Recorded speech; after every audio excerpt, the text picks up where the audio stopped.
Stand by, stand by. Switching from human mode to dad mode. Initializing sequence. In 3, 2, 1. This is Dad Mode, the podcast where we navigate the chaotic realms of parenting, gaming, content creation, work, and hell, just life in general. We're diving into the challenges of raising kids in the digital age, from social media madness to navigating the gaming landscape. We're talking about it all, especially from a dad's perspective. Whether it's conquering the latest game, creating content that's more than just a hobby, or just trying to keep up with the ever-changing tech landscape, we're right there with you. We want to help you navigate this wild journey of parenthood and modern life, from balancing family time to managing your career and still squeezing in some gaming and content creation. It's all about fun, some dad wisdom, and a whole lot of dad mode. Now your hosts, Bearded Nova and more.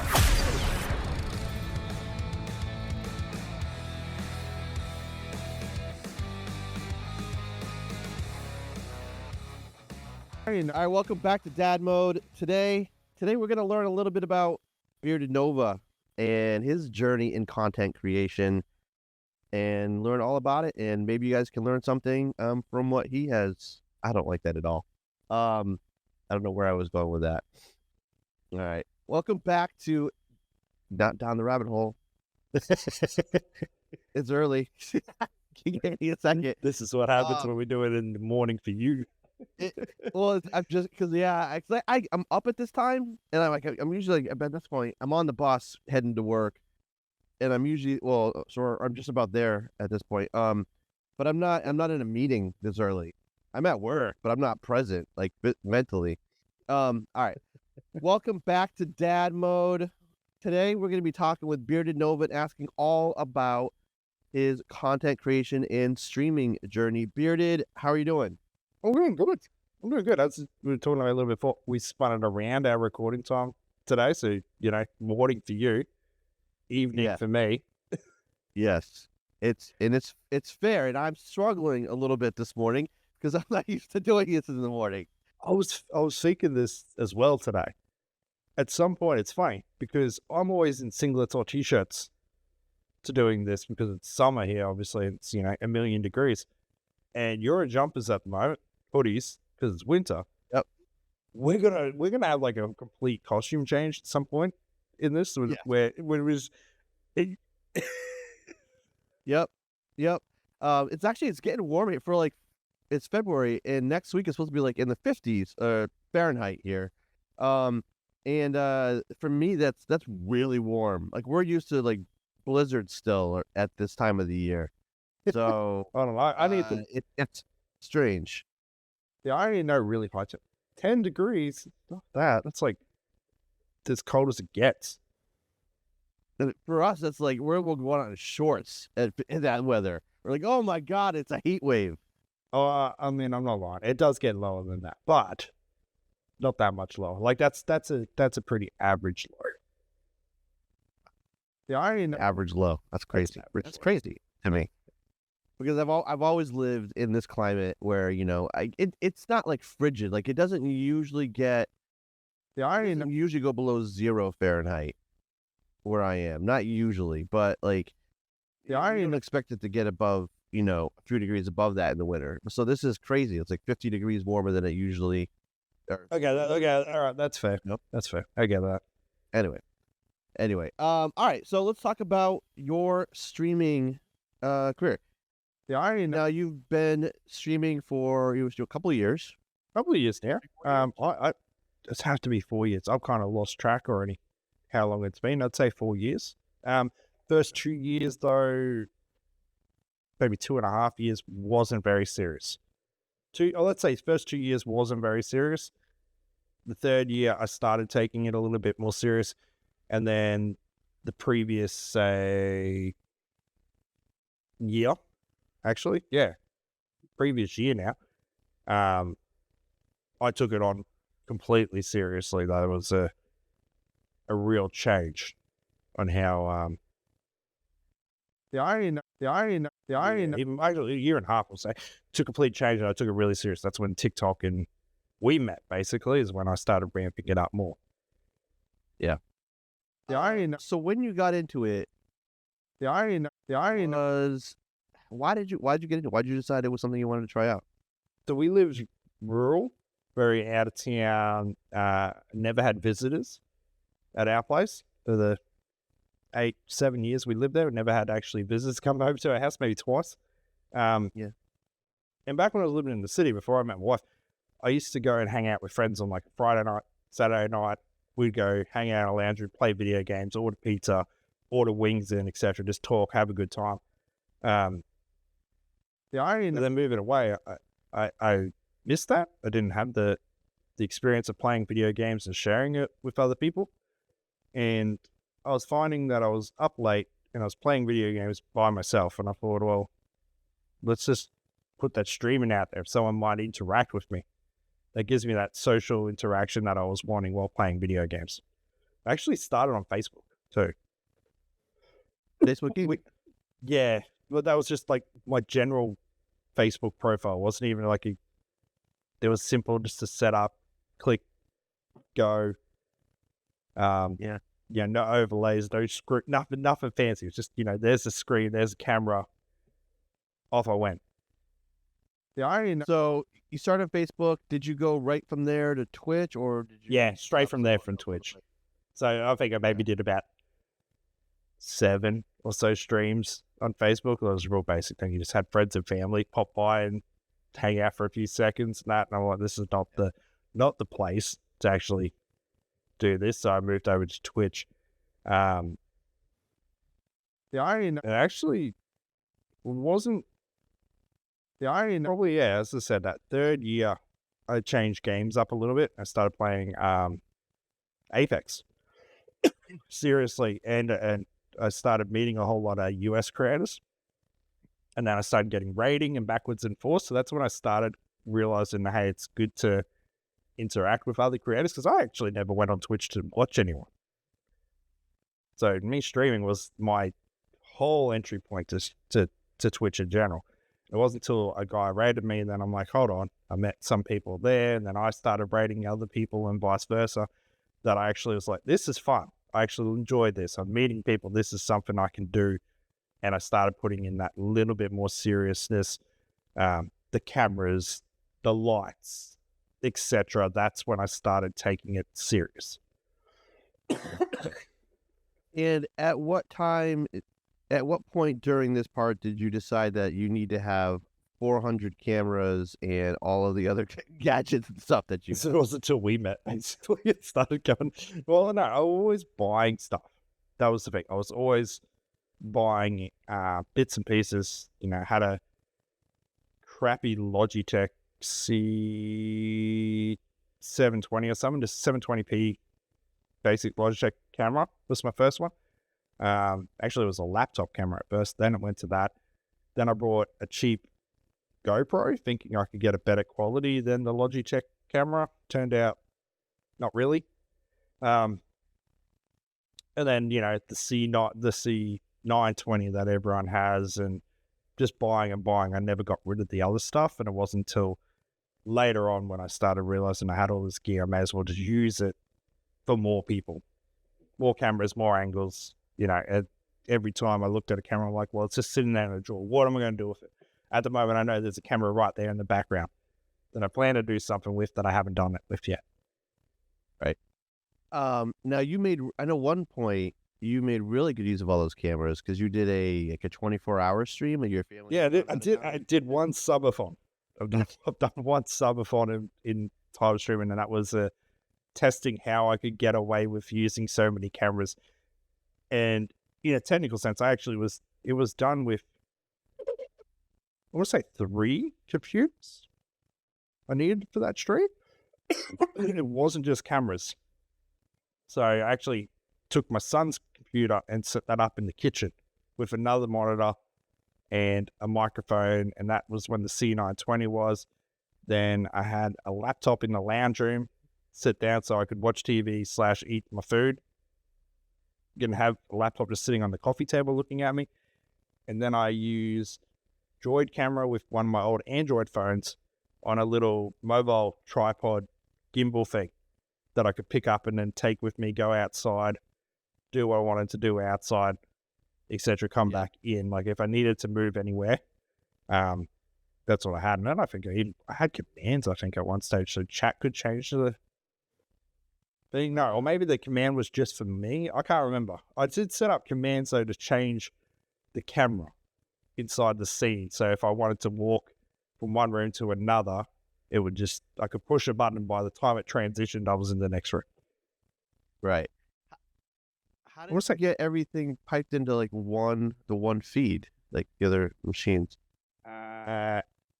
And what's What that? And I can't even think what the plugin's called. NDI. So I'd set up OBS on the laptop and the other computer as an NDI output, and then it was just sourcing that input back on the main computer. That's very cool. It reminds me of the, oh god, I can't remember the name of the guy who's you always show me that is does these crazy subathons. Castili. Yeah. It reminds me of something like that where like it's all encompassing, very cool. Very Yeah. cool. So That's actually where the idea came from. Oh, is it? Yeah, because he'd done a subathon that he went through, and he was sleeping in it as well, and it went for a few days, and he didn't have guests at the time, but he had, like, he'd go and have dinner with his wife every night, etc., but still played games and then have to sleep. The camera would just be playing while I was sleeping. I'm like, well, I'm going to do a subathon. I want to be able to live my life. I don't want to do the traditional subathon that people do when they just sit there at their desk and order Uber Eats, and it's just the same, this view for 72, 48, whatever, how many hours they're streaming.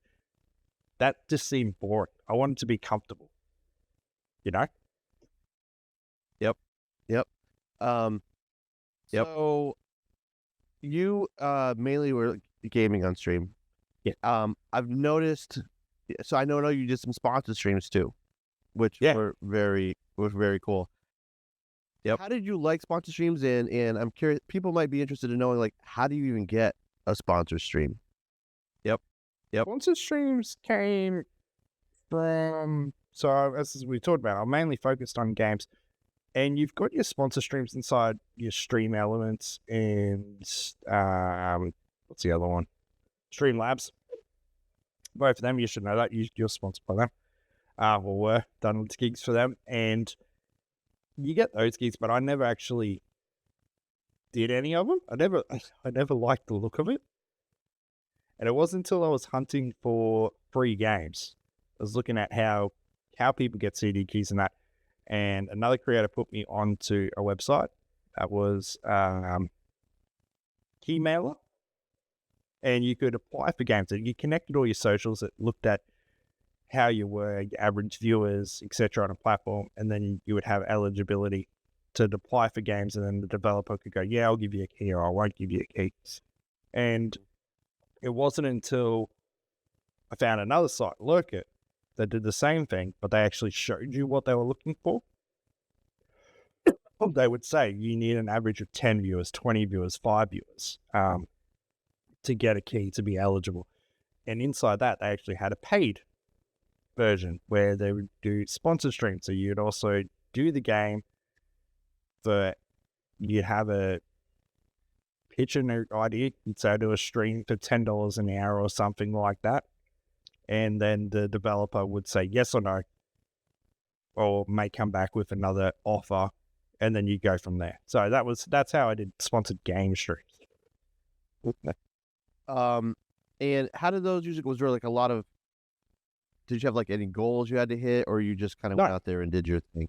No, most of them was just do your thing, put stream for 2 hours, stream for half an hour. I want you to show this. That was it. That's all they wanted. Or at the end of the day, you just link your VOD to show that you had done X. It wasn't until Stuntfest, which is now called Jet something. They changed the name just as it got released. That it was a paid gig. I thought that was going to be cool. Usual, I'll play this game. And then the developer actually reached out and said, hey, we want to do something different. And I, within an hour, I was in a Discord meeting with their public relations person and also their community manager, which oddly enough was Twisty. You did an interview of him. He was another creator I met on TikTok, actually, was the community manager in an odd world that we ran into there. And I ended up getting paid to stream on their socials because they wanted to do, for Steam Fest, they were showing off their indie games. So they had a time slot. They had to do so many streams. Twisty was doing some, but he couldn't do particular hours. So like, hey, will you stream for us on this? So I actually did, their Twitch, their YouTube, Steam, Facebook, and something else all in one hit. It was cool. Then, I think I did a few streams for them after that and just kept doing a couple of streams here and there whenever they needed help. That's cool. That's very cool. Outside of that, so at some point you also decided to start doing a gaming news podcast. Yes. Eyes On. Yeah. So what kind of led to you doing that, and what was your motivation behind that? That was changing it up. I wanted to try and do more just chatting sections in my stream, but I couldn't figure out a way how I wanted to do it rather than just sit around waiting for people. I didn't like the idea of starting my stream because of the time I streamed and then sitting there waiting, because they say, do just chatting for a while, then move into whatever you're doing. I could sit there for half an hour and nothing really was happening. So I was like, I need to figure out how I can incorporate this into my stream. And that was when Eyes On Gaming came in, which was short news for TikTok. Very short, 30-second headlines, brief overviews of news in the gaming industry. And then I will put that into an hour-long podcast that was recorded live on Twitch as one of my 3 streams a week. So that was my just chatting stream, basically. And it was purely just to mix up my content, how I was doing content. I think I did a couple of sponsored streams with PC Gamer, I want to say. One of the gaming publishers as a content creator, just covering different events, the Future Games Fest for summer and winter. Yep. So you've done live streaming, you've done, the daily kind of news podcast, you've done a regular podcast like that. You're obviously doing this podcast. What format do you like the best? Like the daily, the streaming, the podcasting? Liking this format's the best for us now. That's just time wise, it's a lot less stress. We've talked about that with guests in the past. It's way more easier on us, and time management. It's like, cool, I don't need to do this by set. I've got, we've got times that we have to have things done by, obviously, but it's not done within 24 hours. Trying to make 3 times 7, 3 TikToks a day. It can be hard. It can be hard. And there's people that do that. They'll sit there and they'll record, all their TikToks for a week over like 4 hours on a Sunday or something. That's hard too. Like we got TikToks, we got the shorts, but AI's taking care of that. And AI couldn't do what I needed for TikTok for my own personal channel. For podcasts, it's brilliant. But for gaming, it's unless you're playing some of the big ones that actually have AI. I think your Fortnite, your Call of Duties, you can actually use AI to scan your games for your kills or whatever. But it's not going to find the good content in either. You know what I mean? That's all about marking and pulling that from Twitch. And if you didn't mark it, then you got to skim through the VOD, and then maybe you didn't actually have any really great moments. Okay, now I've got to come up with something original. Then, it's a lot. This is way easier. Yeah, I definitely agree.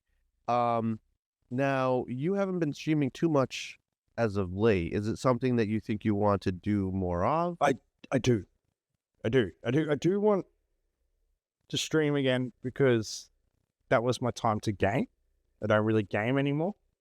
That being said, the last 2 weeks I've gamed one night just with friends, but not streaming. But every time I've hopped at that computer and it is this time of night, I'm sitting down at the computer and I'm like, cool, I'm going to play, games with mates for a few hours.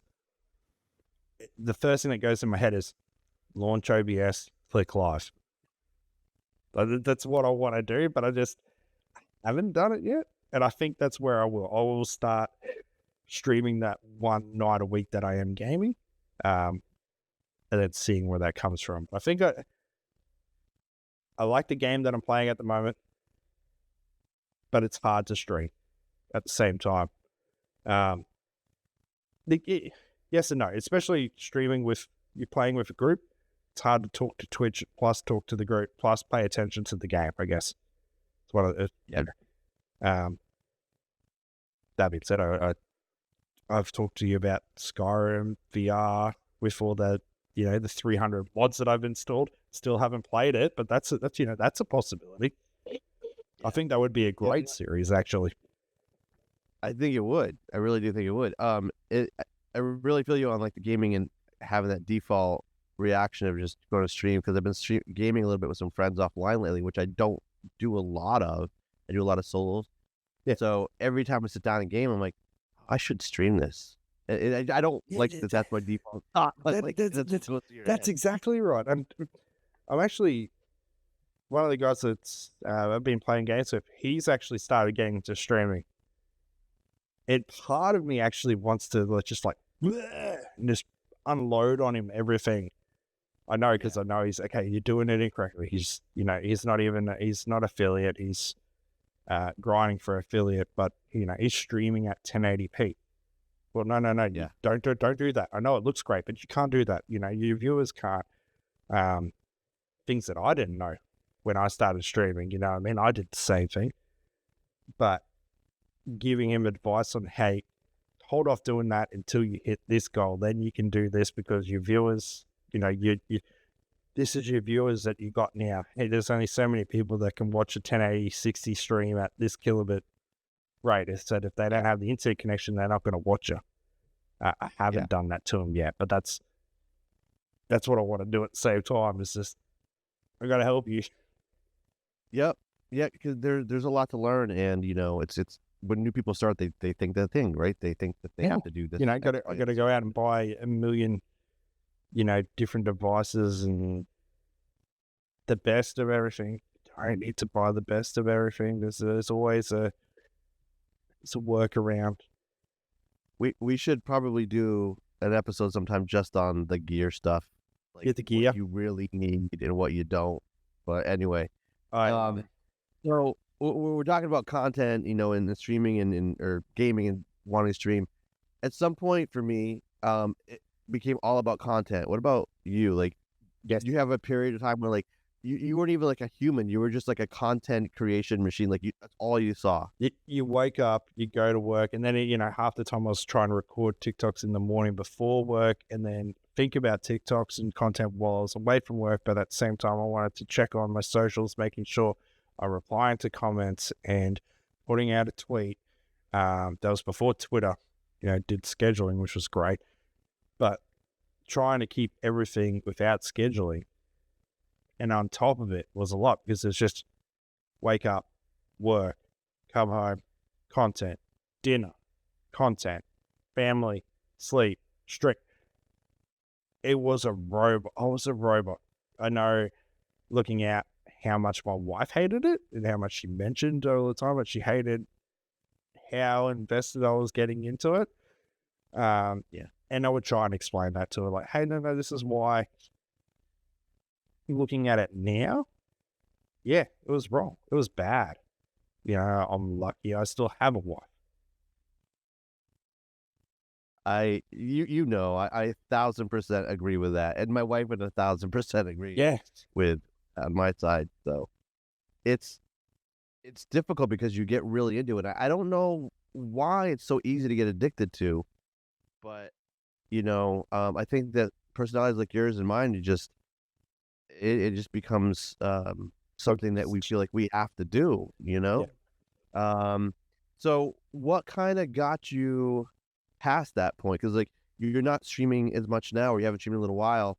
Like, was there a point where you're like, I'm just gonna stop doing this so much, or So whatever? it partly started with depression. I started getting a bit depressed with work and how work was going, and actually I didn't notice it. It flew into content creation. So while I was real happy at work and everything was great, I'm doing 120 posts, a month, etc. Like just hitting everything that I need to do, content out the arse. That's when I started bringing on, eyes on there. Everything was going, and then I kept eyes like going, but everything else started to dip off as I wasn't happy at work. And I think work called me in. That was around time when I quit. Before I quit, I said, look, I'm not happy with this. They turned around and said, well, we're not happy with you. And they actually tried getting me in trouble for TikTok, saying, you can't do this. I think there was a TikTok where there was a logo of the business somewhere on my computer screen or something, and no one would have picked it up on it, to be honest. Or I was in a work shirt, but I didn't have the work logo, but they could tell from the top, just the checker pattern, that was a work shirt. Or you're sitting in your car, etc. I'm like, well, no, this is done at 6 o'clock in the afternoon. It's not during work time. Yes, I'm still in my work hours close. Like we said, finish work and then you're straight into it.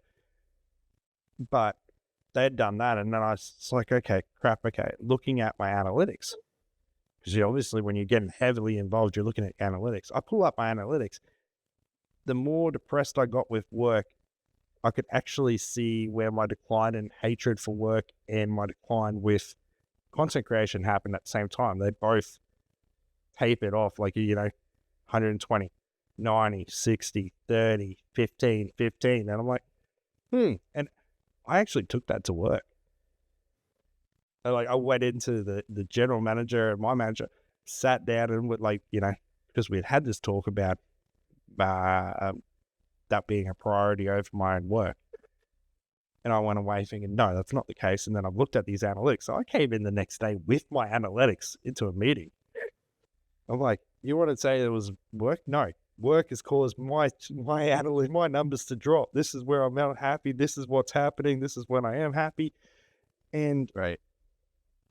so that happened. I got changed work. So I was a little bit focused on changing work again. Still keeping eyes on gaming going. And then I had to move. Wife was pregnant. That was fine. I still was persevering through, dealing with all that. Wife moved. Babe came early. Never came back to it. That was, I pulled apart the stream, the setup, it all got pulled apart. It took weeks to put it all back together. And then I didn't have the time to actually come on and click live. So everything just put on the back burner. Put on the back. Do you? I'm sure there are aspects of it that you miss, and you talked about every now and then you want to kind of get back into streaming a little bit more. Put on the back. Do you see yourself ever getting to the point where you're doing as much as you were doing before? No. Oddly enough, only if I won like the lotto. You win the lotto. And my wife actually even said that the other night. I almost fell off the chair. She goes, if we win the lotto, she goes, I'm not working. I can stay at home with the baby full time. I'm like, yeah, that's cool. I said, I don't know. I would have to do some work to keep myself happy. I couldn't just sit at home. She goes, you could just do your streaming full time. Put on the back. No, was that my wife? Where did this She was come from? possessed. She was possessed for a second. Put on the back. And all right, so one part I didn't really touch too much on is like the social media stuff. Now you've mentioned how you're doing a posting, and I know that you got really into like the quote unquote the way you're supposed to do things, right? Posting everywhere and all this stuff. So what do you find that was more disruptive, the actual streaming schedule, or doing all the stuff outside it, like with posting on social media and responding and all that stuff? Put on the back. It was more the social media stuff. But then I knew that was more important to grow the stream. So then it's okay. I got to do the social media stuff more than I can stream, and it never took away anything. But put on the back times where I'm like, I just don't want to stream tonight. I just want to sit there. I need to record this. I want to edit this, etc. I want to make graphics look something. That happened, but put on the back. Then I got a little bit smarter as well. Well, obviously, why don't I just use my stream? Put on the back. You don't need to record on your computer. Download the VOD from Twitch and then just cut the crap out of it. Like, there's your content for the week. If you're doing, 3-hour streams, that's 9 hours of raw footage. If you cannot get, 20, 30 clips from 9 hours, then you probably shouldn't be streaming. I'm just going to put it out there. You probably shouldn't be streaming. Yep. Put on the back. Working that a little bit smarter, I guess. Yeah. And so I know you also did YouTube as well. Little bit, not much. How did you like the process of making Put on the back. videos versus streaming versus podcasting? Hated editing videos. Hated it. But you do it all the time now. I know I do it all the time, but it was the daunting process of trying to learn editing properly. Yeah. You can watch a dozen YouTube videos and stuff, and it still didn't help me at all. It actually wasn't until I got into After Effects and wanting to make stuff for my overlays in Twitch that I was playing around, and you got to key stuff, keyframes and that, and add effects and that. And I'm like, oh, okay, that's how keyframes work. This is how I add different effects. I'm like, hold on, this is exactly the same as how you do it in Premiere over. So then I took editing way more serious and easy because I'm like, I finally get it. I finally understand what I need to do. Put on the back to make content and how to edit. It wasn't such a, sit down and look at a screen for 6 hours trying to edit something. Then I could realize I could edit fast and I could make things better. Yeah. Put on the back. When you were kind of at the point where you were the most engaged in streaming content creation, did you ever think, Put on the back. like, look and say, hey, I could actually make a career out of this? No. Put on the back. Put on the back. In a way, we all want to do that. There's a party. You can't say no. There is a party that would love to do it because it's something that makes you more happy than the job that you're currently doing. Usually it's the case. Put on the back. But I was very realistic with replacing my income. I've got a big family. I've got plenty of kids. I need my income to support them. And that was not something that, unless I'm in that top 1%, I'm not hitting those numbers. Put on the back. For me to get to that point, realistically, it's like winning the lottery. You've got to have that moment where you go super viral really nowadays. It's the only way to really get places is to get lucky with something super viral to send you on that momentum to go further. Put on the back. And then for me, it was the time, like when I was streaming, we talked about that. We both streamed those hours.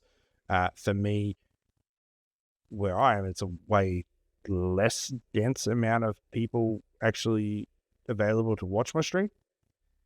Mm-hmm. Yeah, I'm very, very stuck to a local time. Where honestly, I feel like if I was on your side, over here, it might be faster and easier to grow because, there's so many people still around at that time. For Australia, the amount of people watching in Australia, New Zealand at 10 o'clock at night for a week is not that much at all.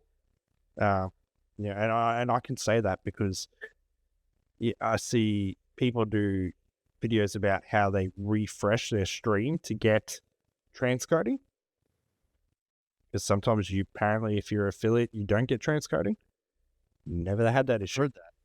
Never had that issue down here. It's always just been fine.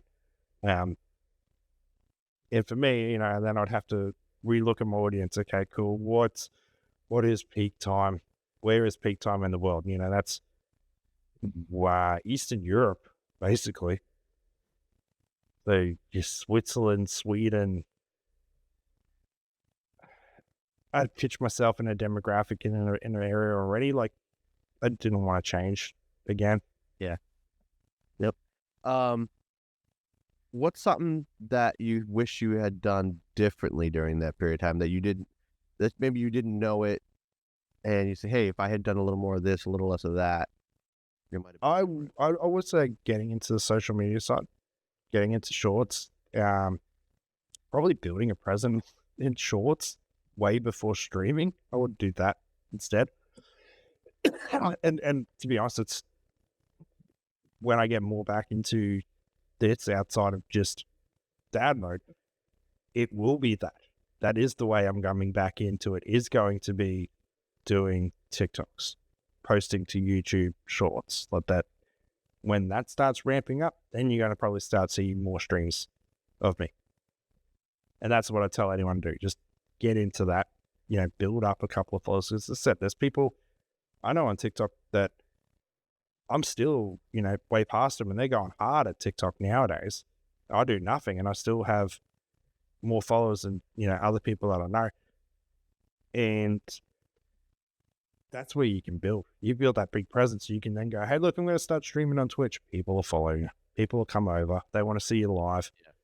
Yeah. There are people on my TikTok, when I have done TikTok lives, that have actually said, I love it when I can catch you on TikTok live, but I'm never available when you stream on Twitch. I've had that as, people that would just purely meet me on TikTok live, but I wanted to meet me on Twitch, but couldn't. Yep.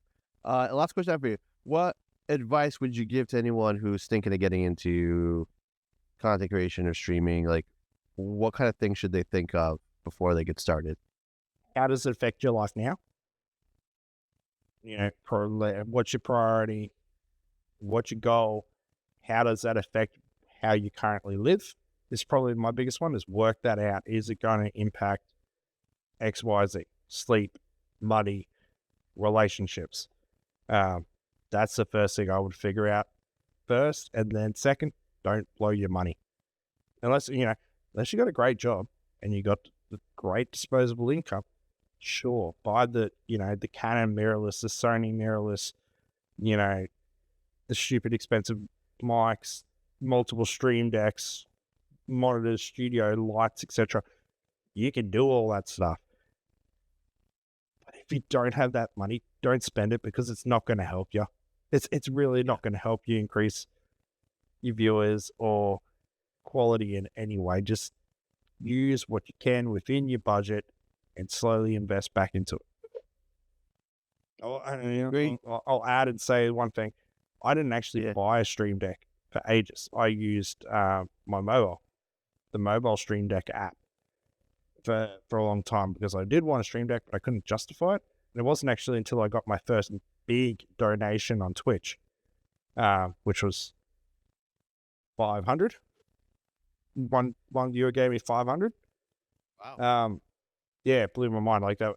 I think I got that before I got a Twitch payout. It was that early as an affiliate.